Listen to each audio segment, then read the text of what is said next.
Asal-usul Prabu Dasamuka atau Rahwana, ibu Rahwana bernama Kaikesi, seorang putri Raja Detya bernama Sumali.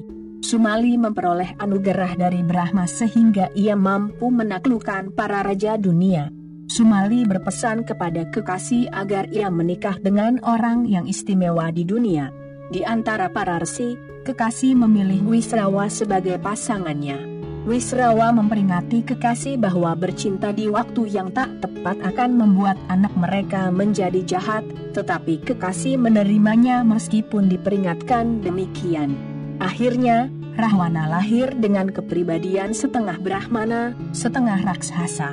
Saat lahir, Rahwana diberi nama Dasanana atau Dasagriwa, dan konon ia memiliki 10 kepala. Beberapa alasan menjelaskan bahwa 10 kepala tersebut adalah pantulan dari permata pada kalung yang diberikan ayahnya sewaktu lahir, atau ada yang menjelaskan bahwa 10 kepala tersebut adalah simbol bahwa Rahwana memiliki kekuatan 10 tokoh tertentu. Saat masih muda, Rahwana mengadakan tapa memuja dewa selama bertahun-tahun.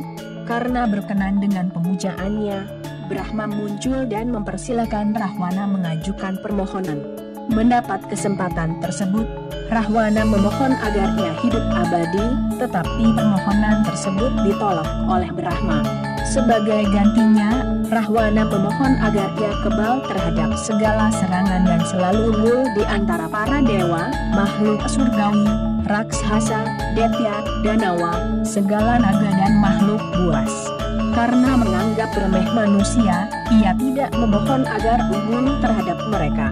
Mendengar permohonan tersebut, Brahma mengabulkannya dan menambahkan kepandaian menggunakan senjata dewa dan ilmu sihir. Setelah keberhasilan yang dialengka, Rahwana mendatangi Dewa Siwa di kediamannya di Gunung Kailas. Tanpa disadari, Rahwana mencoba mencabut gunung tersebut dan memindahkannya.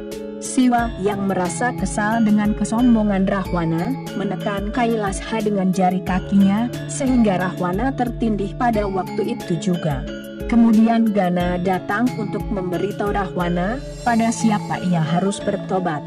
Lalu Rahwana menciptakan dan menyanyikan lagu-lagu pujian kepada Siwa, dan konon ia melakukannya selama bertahun-tahun, sampai Siwa membebaskannya dari hukuman. Terkesan dengan keberanian dan kesetiaannya, Siwa memberinya kekuatan tambahan, khususnya pemberian hadiah berupa candrahasa, pedang bulan, pedang yang tak terkira kuatnya.